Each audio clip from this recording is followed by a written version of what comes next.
it's me, Zenobia Darling. You're listening to #RockstarLife, the Coffee Break podcast. Let's go.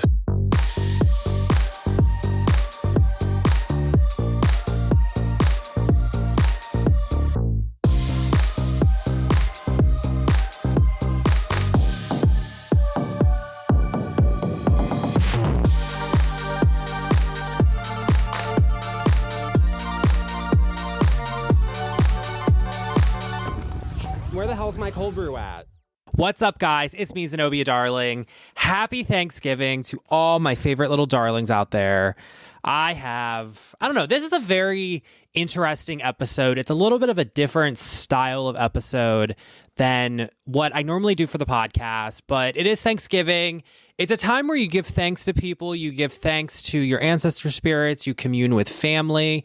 That means chosen family. So, you know, if you're a nightmare of a human being, you're not invited and to the party, and you know, you celebrate with your chosen family and you have some fun. So I wanted to just I have this story that I've been sitting on for a while. So as many of you know, I'm an artist. I'm also a journalist. I have a lot of art journalism background. I run an art blog. And I'm starting to get into paranormal investigating. I use my journalism skills for, and I'm starting to divulge a little bit into some true crime stuff, how to weave the paranormal into the true crime. And I've been sitting on this story probably since I was a little kid. So as many of you know, my art studio on the East Coast is in Havre de Grace, Maryland, my hometown. And it's where I grew up. And growing up, I had this nanny. Her name was Betty. I called her Babe. She was just an remarkable woman. She recently passed away in June. She literally lives right next door to my art studio. So, you know, like I would see her every so often, and like, you know, we would text and we would have conversations. And let me tell you, she knew the gossip. She loved drag queens. Like she would watch RuPaul's Drag Race and then use the slang of the drag queens. And me being a professional drag queen for years and have been around nothing but drag queens for much of my performing life and going out life, I know the lingo. Like I speak drag. I speak trashy, gay drag lingo. And then she would quote back things from RuPaul. Like she would say stuff and I'm like, what are you talking? Or she'll quote like Tammy Brown or like Pandora Box, and I'm like, what the fuck? She fucking loved Tammy. She loved Trixie. She loved it. She watched every episode and all the international versions. She loved RuPaul's Drag Race. And since I'm a drag queen, I know the lingo. So I would go over there just to, you know, I would get pizza and I would run over and 2 slices to her, or like, you know, she loved Taco Bell, so I would get her Taco Bell, you know, and just give it to, and she loved it, and we would chit chat and gossip because she knew the gossip. Like this woman was remarkable. But I've been sitting on this story probably since I was, I don't know, like a little kid. She told me, she was, my grandfather had built, or her husband, Pap. I called them my grandparents. They're not actually my grandparents, but they felt like grandparents. But he turned the one of the rooms into what they call the history room. And so he turned one of the bedrooms into a library. That's actually on my side with the art studio. So it's technically in my art studio. And since she died in June, I started like just cleaning out in that area, just getting rid of all the stuff and like, you know, maybe turn it into my office, like for podcasting or something like that. Cause it is set up with like desk and there's library. It's a library. So there's like stuff in, you can put, you know, I have a shit ton of books. I mean, I'm a collector of art. I'm a collector of books, art books, photography books, pictures, or what is it? Also, you got to remember, I'm an academic and I'm an intellectual. So, you know, I love that shit. And also just like, you know, another writing room, another writing space. I also need to put my sewing machine up. So you never know. It could turn. So I'm cleaning it out and I'm going through a lot of her stuff. And I came across these articles that she had saved from her father's murder in 1961. So his name, his name was James Caldwell, and they believe he was murdered. And then in this old mill in Colora, Maryland, near Conowingo, up in Cecil County. And the person who shot him, like apparently the gun discharge started a fire, and the dude just let him burn in there. And it's unsolved. It's a complete cold case.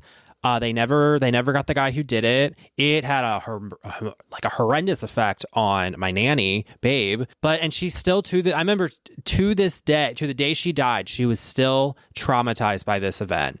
And back in 2019, I had a school project, and it was for my solo performing, and where we had to do a lot of like solo stuff. So you had to interview people, you had to be interviewed. It's where you're getting your media training. And I had the idea that I wanted to podcast. I wanted to, have my own podcast and get in the podcasting world. And so I decided for the project for it, I would do a podcast interview.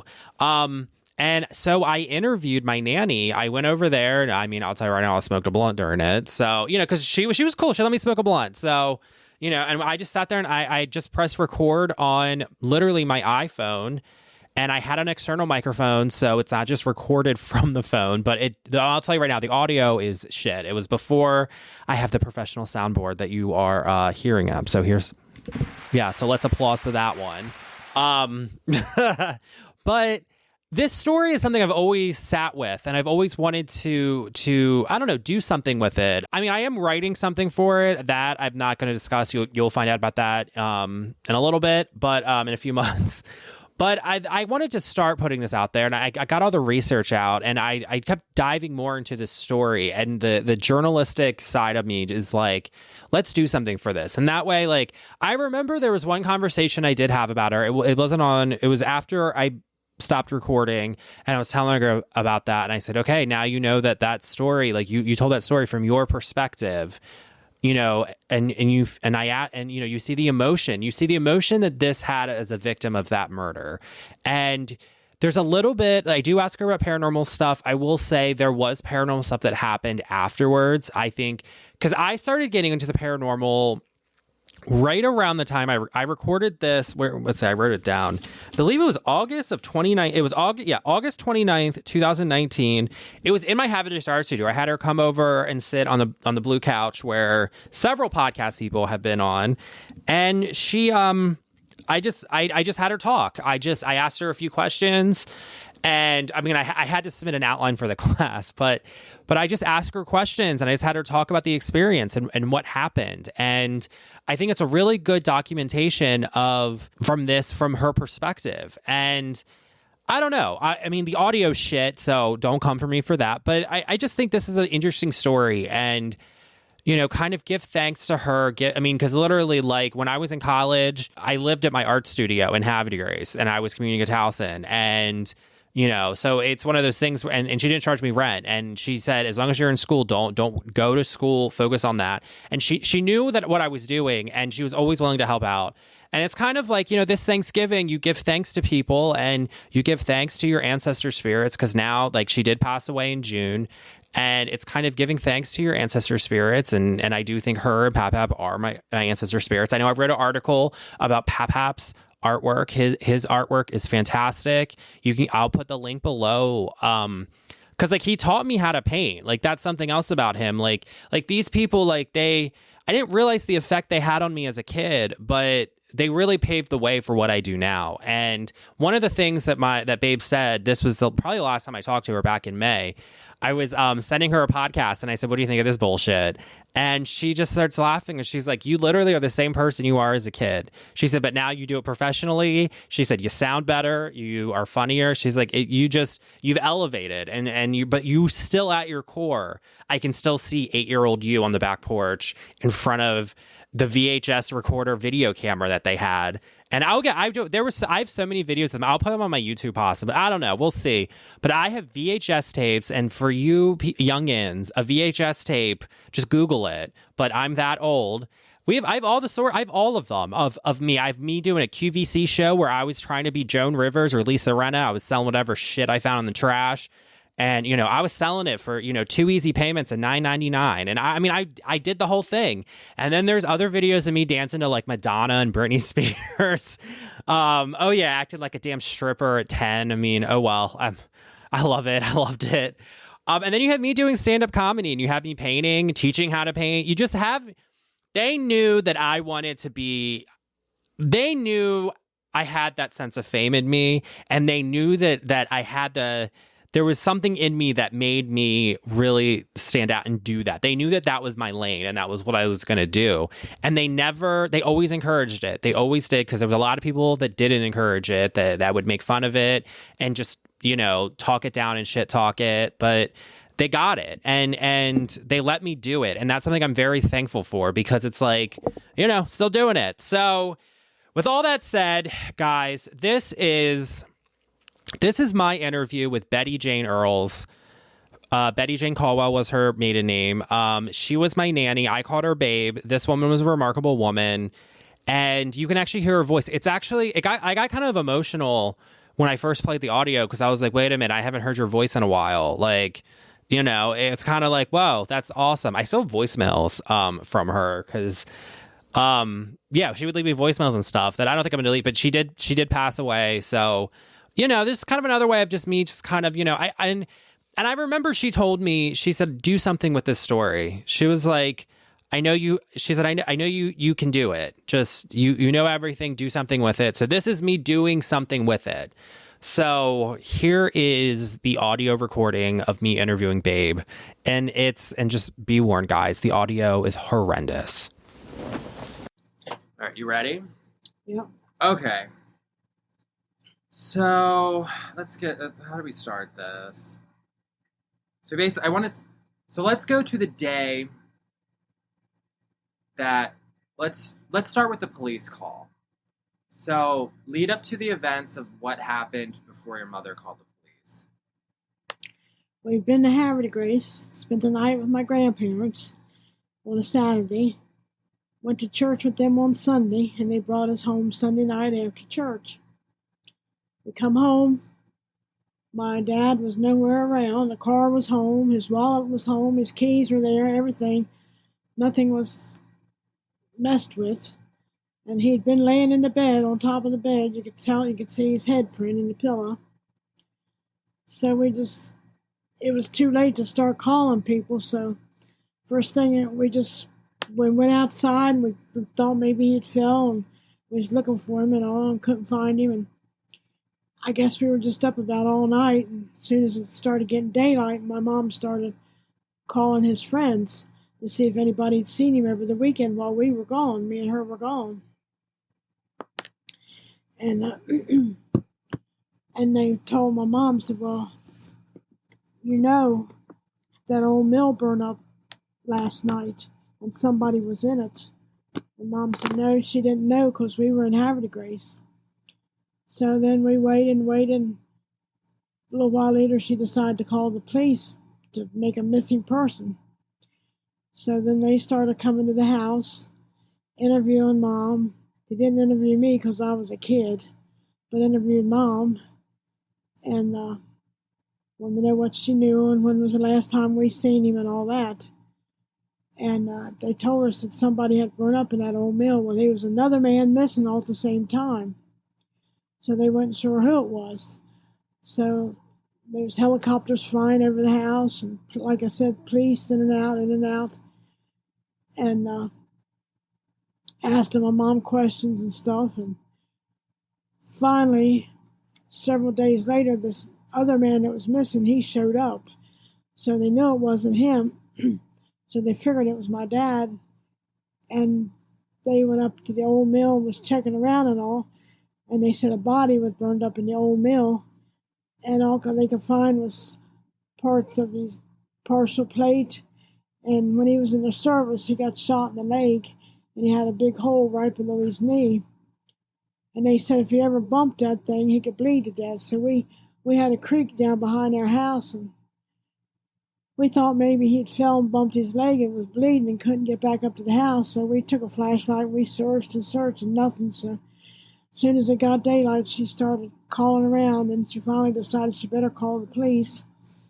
So that's when they all started coming to the house and told her there was another guy missing, and eventually he showed up. So anyway, they found part of his dentures, his partial plate, and they found a piece of his leg with the hole in it, and that's how we identified him, was with that hole in his leg. That's how they knew it was him. But don't know what happened. Somebody apparently shot him. I don't know if they was at the old mill when he was shot, or they shot him and took him up there. I don't know. But anyway, then they set the mill on fire, and he was in it. So then they just declared it was him then after they found that piece of his leg. So, like I said, they were just in and out all the time. How old were you? I was, let's see, this was May of 61. I was 10. Okay. I'd have been 11 in July. And you said May of 61. 1961 May, yeah. In Colora.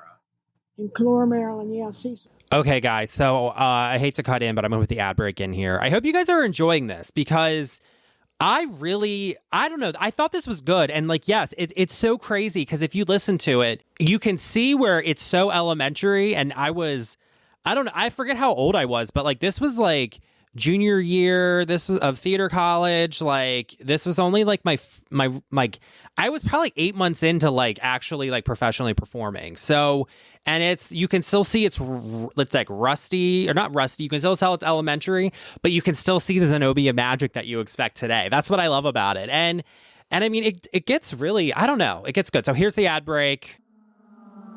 All right, ad break. I gotta pay for all this damn coffee I'm drinking and tea I'm spilling. What's up, art lovers? It's me, Zenobia Darling. Did you know I'm more than just a drag rock star? I'm also a very accomplished painter, photographer, and you can check it all out on ZenobiaDarlingCreative.com. Sponsored by the Havre County Cultural Arts Board, my blog, #RockstarLife, the arts blog. It explores all my creativity right when it crashes into local culture. Explore my neo-expressionistic fine art, my editorialized goth photography. And this is the best part. You can buy my original paintings and you can spruce up your boring-ass walls because every wall needs some glittering Zenobia Darling on them. So go check out Zenobia Darling Creative. The link is in the episode description. Ooh, what's up, Glamazons? It's Zenobia Darling. And you know my rock stardust doesn't just happen, right? It's crafted to perfection at Odyssey Salon and Day Spa in Aberdeen. Let me spill my secret. Abby, my badass stylist, is the mastermind behind my iconic glittering blonde mohawk.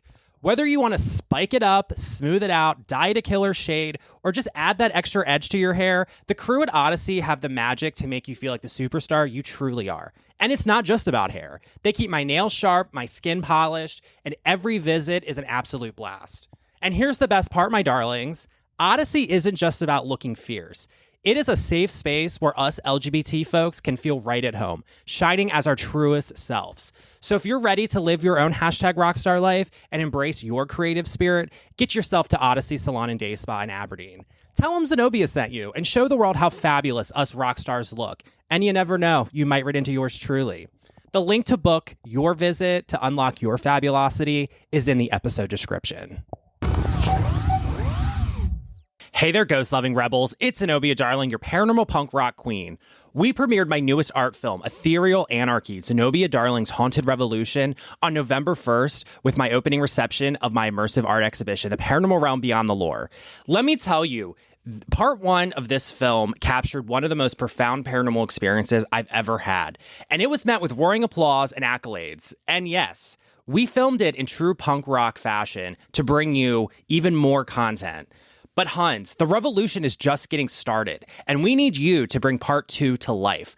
We have so much more content from part 1 that we want to include, plus we're actively filming for part 2. So we're pushing paranormal storytelling to the edge in true aspirational punk rock fashion. Your support fuels every haunting moment of this journey. From ghost hunting gear to fair crew pay, every dollar you contribute keeps things spooky and queer just the way it should be. Join the Haunted Revolution. You can find the link to our GoFundMe in the episode description and help us raise the dead and the funds.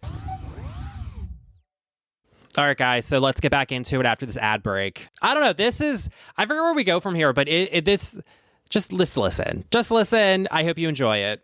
How old was your father? 40. How old was your mother? Let me see. Dad was 40, Mom was about 35. Okay. So they were like older to middle-aged at that time. Yeah. So how long had they been together before that? They got married in the 40s. Okay. And they were married like 9 years before I was born. Mm-hmm. So. Now, did they, were they married previously or anything, or you just, No, first marriage for both of them. Okay. Yeah. So we got to the point where the police come, they're in the mill. Walk walk me through your experience. Like, go back to that day, like thinking, like, take yourself back into like 8-year-old 10. babe or 10-year-old babe or 18 apparently to the newspaper. Yeah, the newspaper said I was 18, but I was 10. So, take yourself back to that like 10-year-old child. And I want you to think about it like a child. Like, I really want you like take yourself back to that moment. It just didn't sink in. Like you said, I was a child. It just didn't sink in what was going on, but I knew it wasn't good. I mean, who has helicopters flying over their house and state police in and out all the time and taking my mom out to their car to question her and stuff because they couldn't see no peace in the house because my uncle was there and he was trying to take over everything. Yeah.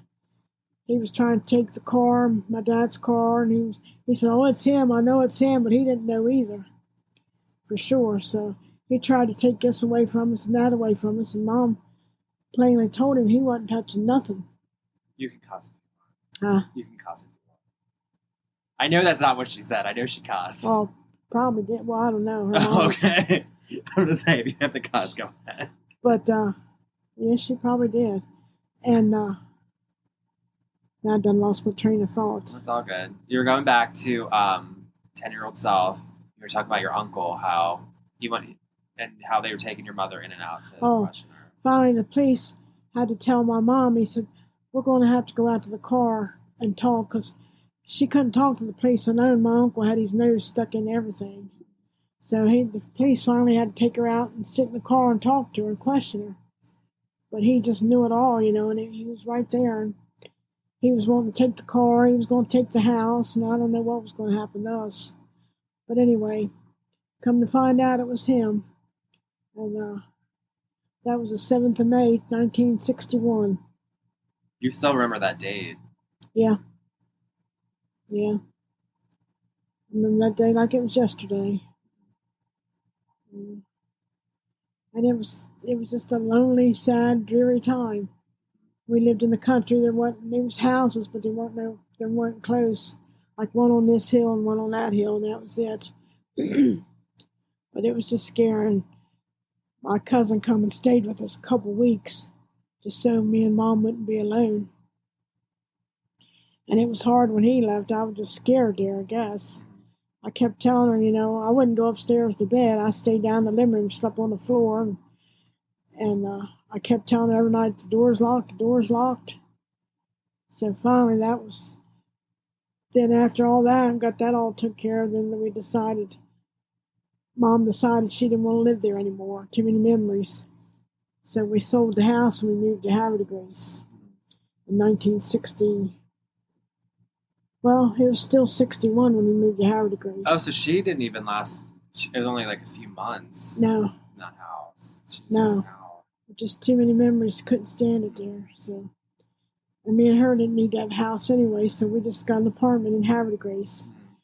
Back in, it's probably June, July, we moved to Havre de Grace. Yeah. So, I know I've seen pictures of your dad, but like, describe his like personality and like what he was like. He was a happy-go-lucky guy. Everybody liked him. He was a good dancer. He was a hard worker. What did he do for a living? I don't know exactly. He worked at the proving ground. I don't know what his job was, but he worked at the proving ground. Okay. And he had just gotten a raise a week or two before he died and got up to $2 and something an hour raise total. That's what he was making an hour, $2 something.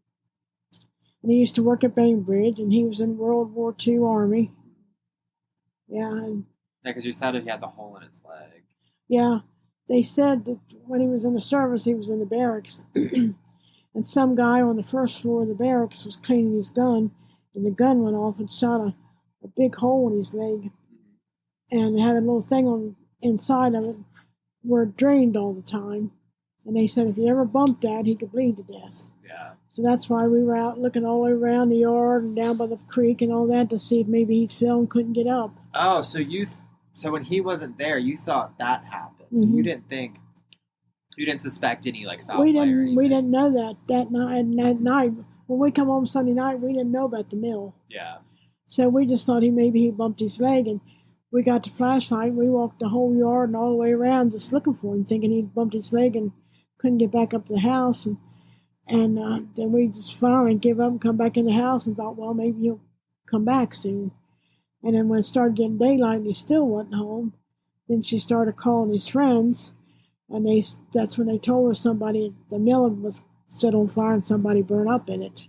And that's how we found that part out. Yeah. Yeah. It was a nightmare there for a while.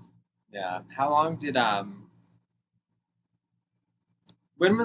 long would you say that, like, when was the first time you started, like, you let it really sink in on what happened to your dad?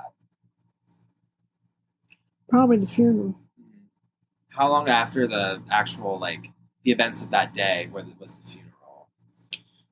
He died they finally just said it was him on the 7th. And a couple days later was the funeral. Okay. Yeah, he's buried up in Conowinga. Did anyone attend the funeral that you thought, like, I know we haven't recorded it yet, but we did talk about some guy that you thought did it. I'm sure all his friends were there. Like I said, I was a kid, I don't remember. But I'm sure all of his friends were there. Okay. Yeah. How was your mother during all of this? She was a mess, but she was trying to not let on too much on account of me. Yeah, she didn't want it. Shit, did it go off? Please tell me it's still recording. Son of a bitch. Sweet, it's still recording. Excellent. We just have to keep remembering moving that. Sorry, I didn't mean to interrupt that. So, like, okay, so we were back at the funeral part. And you said your mother held it together account of you. As much as she could, yeah. Were there ever any, like, crying outbursts with her? Like, do you ever remember her showing the emotion of all that grief? She cried. I mean, she didn't cry out loud, but she cried, yeah. We all did. She was upset. How long, so go back and let's describe your mother, personality-wise, what she was like. And, like, what was she like before the incident, and what was she like after the incident? She was a likable person. Everybody liked her. But she didn't mess around. If she had something on her mind, she up and told you. Even before all of it? Yeah. Okay. Yeah. But it just got more so after that because she was protecting me. Yeah. So she wasn't letting nobody mess with us. Mm-hmm. But yeah, she finally put my uncle in his place when he was trying to take away the house and take away the car and all that. She finally put him in his place, and he finally backed off. And we thought it was him because he was trying to take everything away from us. But as it went on, I thought otherwise. Thought maybe this other friend of his did it. Because the guy's wife was running around, and he was running around. I mean, she was running around with a guy that was a friend of my father's. So I'm thinking he thought my dad was running with his wife, and that's when he killed him. But it was that other guy that was running with his wife, not mine. I mean, my dad ran around, but my dad didn't run around with his wife. Because I know, because we were with her a lot of times when she was with this other guy, me and my mom. Yeah. My mom didn't drive at the time, and she would take us to the grocery store and stuff like that. So we knew what was going on with her. So, but yeah. So your mom knew that he was running around? Yeah, she had a suspicion. Okay. Yeah. And what, did she ever talk about it, or what do you think her feelings were about that? Well, I'm sure she was hurt, but she didn't bring that up to me. Yeah. Me being a kid, she didn't want me to know what all was going on. I just more or less found that out later on. Yeah. So what did, you said your mom, did she work at all? Not then. Okay. But she worked after that was over. Yeah. She worked at a fireworks place up in Elkton. I don't know the name of it. Okay. But that's where she used to work when we moved to Havre de Grace. Okay. Yeah. So that makes a lot of sense. But she never remarried. Yeah. And we always lived together, me and her. And then when I got married, she lived with us. Mm-hmm. So until she passed away. Yeah. Did she ever talk to you about any of the stuff with your dad, like when you got older, like when you had more of that adult-to-adult relationship? Or did she just not talk about it at all? She just didn't talk about it. Yeah. So it's probably still bothered her. It bothered her, and yet she didn't want me to know either, I'm sure. Yeah. She tried to keep stuff like that away from me. Yeah. Did she, I'm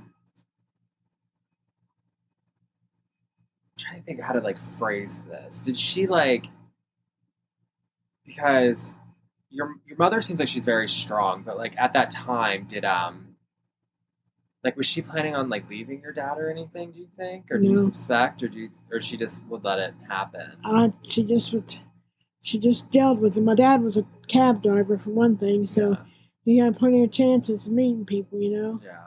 So, yeah. I mean, she even had one picture of him and with some girl. She didn't even know who it was. Oh, she had a picture? Yeah, I cut the picture up. Holy shit. When I was a kid. Really? Oh. Had a picture of him and her standing by the front of, I guess it was a taxi. Standing in front of the taxi. Oh. And when I got older and I found that picture, I got mad and I cut it up. I still got the picture of him somewhere, but I cut her out of it. Okay. Yeah. But Mom, like I said, she never discussed stuff like that with me. She just didn't want me to know that side of my dad, I guess. Yeah. But you know who told you that he was running around? Did you know that, or did someone tell you? I just always assumed he was a ladies' man. Yeah. I mean, we'd go out, me and him and Mom would go out dancing. He was dancing with all these women and stuff, and he was a great dancer. And, you know, he was just fun and all, and I just figured it. You know, maybe he had cheated. And as I got older, I realized he did. And then when I went to, years later, me and my husband went to the sheriff that was in charge of his case, which he is retired now, I guess. And we went to him, and I was just curious, and I was asking him, you know, what did he think? Did he think? He said, well, that's when it opened my eyes. He said, well, you know, he said, your father was real promiscuous. I said, well, I've heard that. I said, I didn't know it, but I've heard about it. He said, yeah, I mean, he was just really, just like a creep saying that. I mean, I'm still a teenager. Like, he could have said it, he just said, how old were you when you went to the detective? I guess I was probably 18. Okay. Damn. And he said, you know, your father was promiscuous. Well, he didn't have to say it in that way. He could have said, I hate to tell you, but your father was promiscuous and stuff. And he said that. Hey, what a dickhead. Yeah. And he said he thought, his opinion was that he shot his own self. I said, well, how do you shoot your own self and then set the thing on fire with you in it? He said, oh, the packing from the gun caused the fire. Now, I don't know. That doesn't make sense. See, that's shady. Because there ain't no way he could have shot himself and then set the place on fire, hardly. And I don't know. I'll never know that for sure. Now, this mill, I mean, was it an older mill? Was it? It was an old flour mill. Okay. Was it abandoned at the time? Oh, or? Yeah. Oh, so it was an abandoned flour. Okay. Yeah, it was abandoned. Yeah.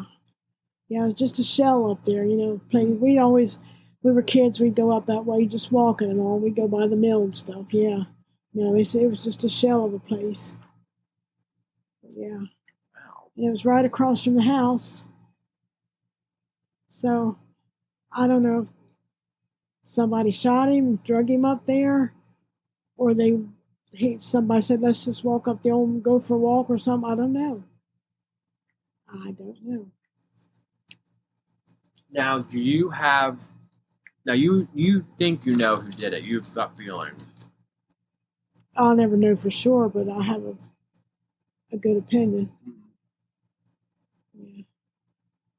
Did, you said that you ran into him at... That man that I think was the one that killed my dad, he was his good friend. But later on down the years, me and my husband went to one of our friends' funeral up in Colora. And he was there. And I hadn't seen him in years. So I couldn't speak to him in the funeral home. We were sitting like here and he was over here. And so I told my husband, I said, when we go outside to the cemetery, I said, I'm going to speak to him, see if he knows me. So we went out to the cemetery and he was standing there and I just walked up to him and I said, you remember me? and his face has got all shades of white, red, all colors. And then the preacher started talking out there at the cemetery, so we all was quiet, and I went back over to where my husband was at, and I said, I'll talk to him after the preacher gets done. Well, I went back to talk to him, and he was nowhere to be found. So when he seen me, that shook him up, and he left. Yeah. So that's why I'm pretty sure it was him, the one that did it, because he thought my dad was running with his wife, but my dad wasn't running with his wife. I mean, I ain't saying he didn't run with somebody else's wife, but he didn't run with his wife, because I know that for a fact. Yeah. So I just think he killed the wrong person. Yeah. Yeah. And even gut feeling. I mean, gut feelings are. Yeah. I mean, especially if you had that reaction, that's kind of. My aunt always told me, said her husband measured, there was tire tracks in our driveway, and he measured that guy's tires and the tire tracks in the driveway. He said they matched. That was my uncle that said that. So that's why I said, I don't doubt that it wasn't him.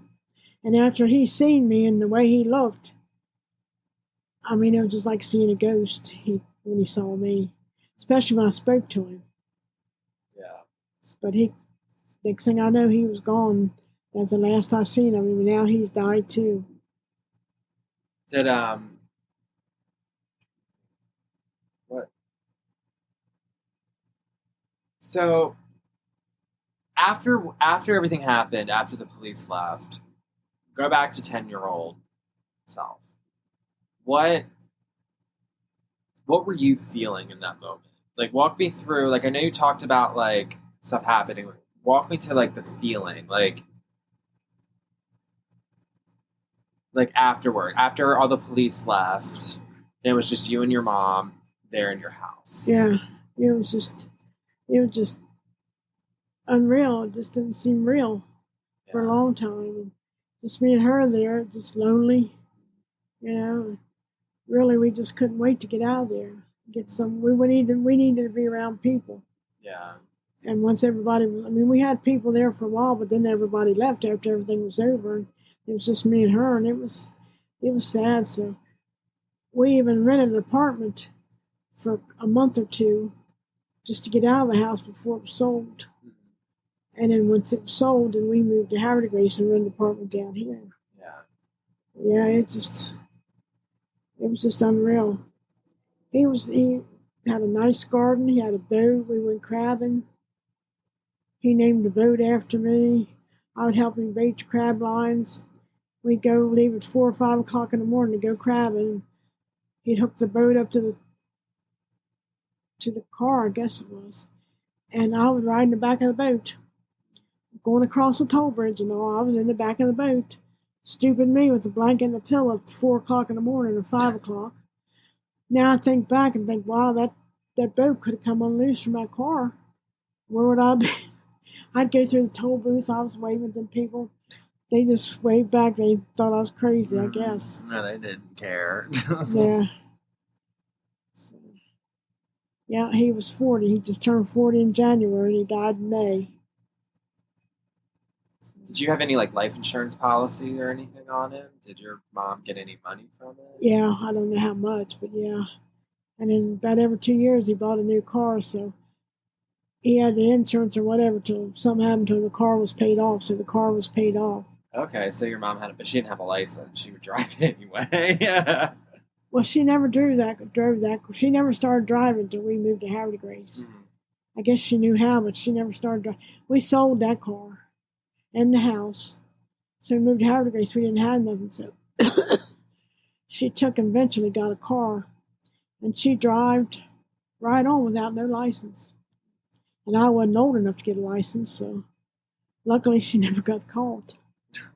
She drove to work and everything, no license. Yeah. So when did Pap come in the picture? Did Pap know your father? No. You didn't? We met Pap at 64. Okay, so that was 4 years later. Yeah. Or 3. Okay. Wow. So it's 2, 3. I guess a little over 3 years. Mm-hmm. Yeah, no, he didn't have no idea. So Pap did not know your dad at all? Okay. No. He just seen pictures I showed him and told him the story. That's all he knew about him. But he was friends with They had mutual friends, though, right? The guy that was running with this man's wife, Okay. he was a friend of Papap's, Floyd's, and he was a friend of my dad's, too. Yeah. But they didn't know one another. Yeah. So, yeah. Small world. Yeah. I'll never know truly what happened, but he was this type of person I can't see as he would kill himself. I mean, he was happy-go-lucky. He was the life of the party. We went out. Everybody, he just laughed and danced and had a good old time. Yeah. Do you have any, like, keepsakes from your dad, like, that you kept? Like, I got a few pictures. I got some his army medals. okay. And I got his flag from his when he died. Yeah. So you have some stuff of it. Okay. Yeah. How soon afterwards did, like, your mom get rid of his clothes and stuff like that? I guess when we moved from Colora to Havre de Grace, I guess she got rid of all that stuff before we moved, or as we Okay. were moving. Because I don't remember her bringing any clothes to Havre de Grace with us of his. Yeah. Of course, we had people helping us move, and still to this day, there's stuff that I don't remember getting back. So I don't know what happened. Some of my toys, and my dad had a big box, like a toolbox full of ink pens, the kind that was back then. They were the kind that, but now they'd be antique or whatever they were called. There's the kind you had to put ink in them and all that, and it was just full of them kind of pens, all colors, all shapes. And I used to play with them, stacking them up. I call it making a pig pen. Today they'd be worth something. We got to Havre de Grace, they weren't there. And at the time, you're not thinking. And down the road, you start thinking, well, I wonder where this is, I wonder where that. You can't find it. So I imagine whoever was helping us move, I imagine they took some of that stuff probably. Yeah. Wow. So, yeah. But it was a big shock. I mean, he dropped us off, my grandmother and grandfather's. You know, he was fine. He went in and talked for a while, and then he left and went back home. And he said, I'll see you all tomorrow night. I said, okay. What were you doing going at your grandmother's? Well, her and my grandfather were up there in age, and we'd always go down once or twice a month and spend the night. Dad never wanted to spend the night. Yeah. So we would just go down and spend the night. My grandmother liked us to go to church with her. So we'd go to church with her when we were there. And that was it. We spent the night, got up, went to church, come back to their house. My aunt, my uncle, and aunt had a church in Northeast, and that's where we go to church. So after church, we'd usually go to my aunt's house, which was across the street from the church, and hang out there in the afternoon. We'd all eat and stuff, and then we'd go back over to church at night. And then some of my cousins and somebody would bring us home at night. So when we got home, we just thought he was in the bed. The house was dark. We just thought he was in the bed. And, Did they sleep in the same bed, or were they separate? huh? Did they sleep in the same bed? Yeah. Okay. We only had a 2-bedroom house. I had one, and they had one. It was just connected, like the kitchen and the living room. You know, just a doorway like that between it. We just had a curtain between it. Did So you came home. The house was dark, and you said he took his pants off. I guess I don't know if he laid down with his pants on or what, but he took everything out of his pockets. Mm-hmm. So, but we just thought it was probably 10 o'clock or 11 when we got home, so we just figured he was in the bed. Yeah. So they dropped us off and make sure we got in the house, and they left. So then we got in and we started looking for him, couldn't find him. And that's when we got the flashlight and started looking around. We had to go down a big hill, and then we had an outhouse. We thought he could be in the bathroom, just thought he'd fell and couldn't get up. But we looked for a good little while and couldn't find nothing, so we went back in the house. And the next morning, as soon as it got daylight, Mom started calling around.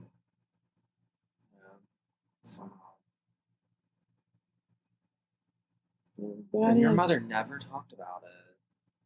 Did she ever experience any symptoms of trauma? Any, like, did she have issues sleeping? Did she have any, like, depressive episodes or anything? Or She probably did. I noticed she didn't sleep a lot, but I didn't know what that was. I just thought she wasn't tired. Like, thinking back, like, with, like, your adult brain, like. Back with then, hindsight. you just dealt with it. You didn't call it depression or nothing else. You just dealt with it, whatever it was. Yeah. Just having like a bad day or something, Yeah. But I mean, she was in with a grief and a traumatic event. Yeah.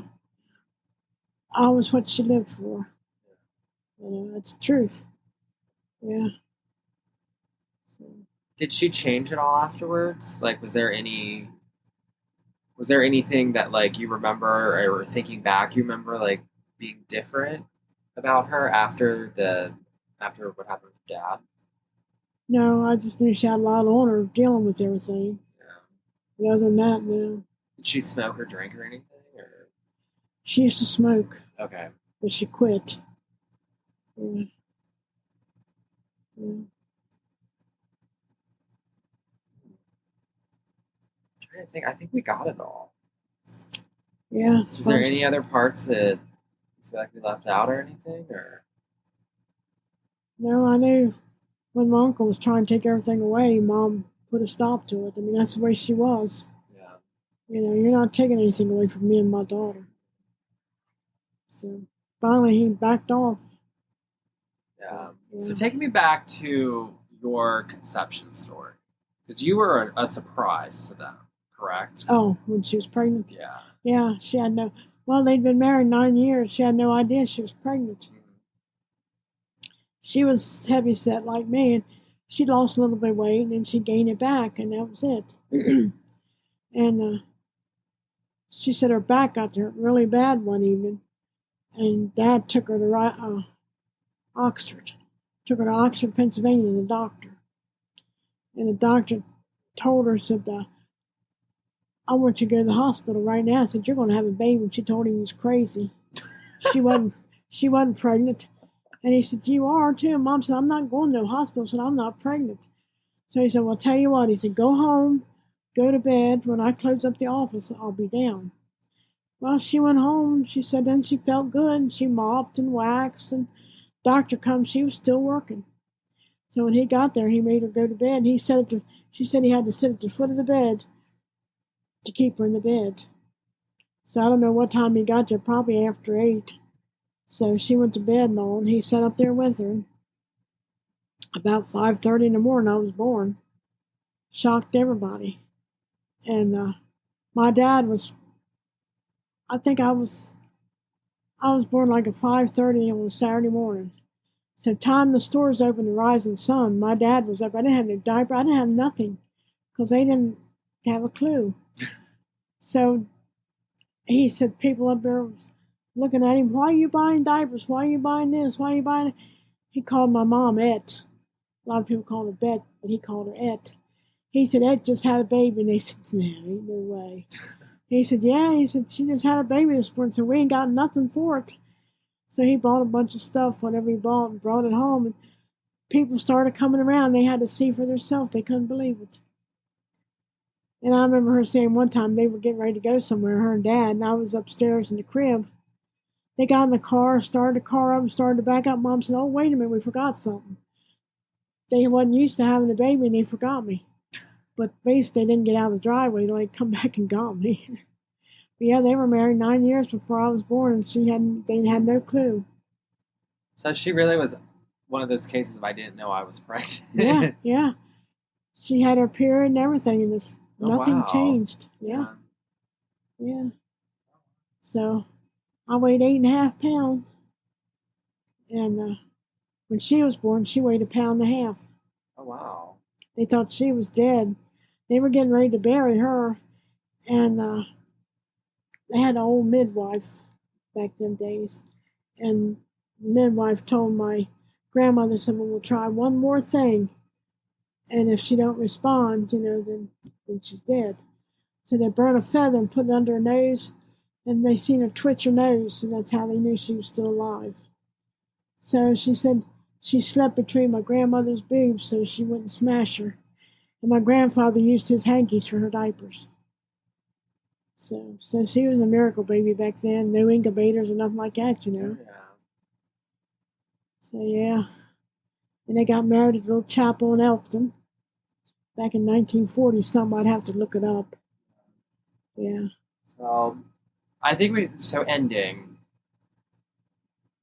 If you could see that man today, Yeah. what would you say to him? I tell him, I said, you killed the wrong person. I would. I said, I just know in my heart that it was you that done it. After I grew up and started piecing stuff together, I just know that it was you that done it. But I could very well. It's 10 o'clock. So it announces the time. I could tell him, say, I know different. I said, you just killed the wrong person. I'd had to said something to him. Or why did you do it? Or, I'd had to let him know that I knew, or I thought I knew anyway. But, and if you could talk to your father, what would you say to him? Why? Why did all this happen?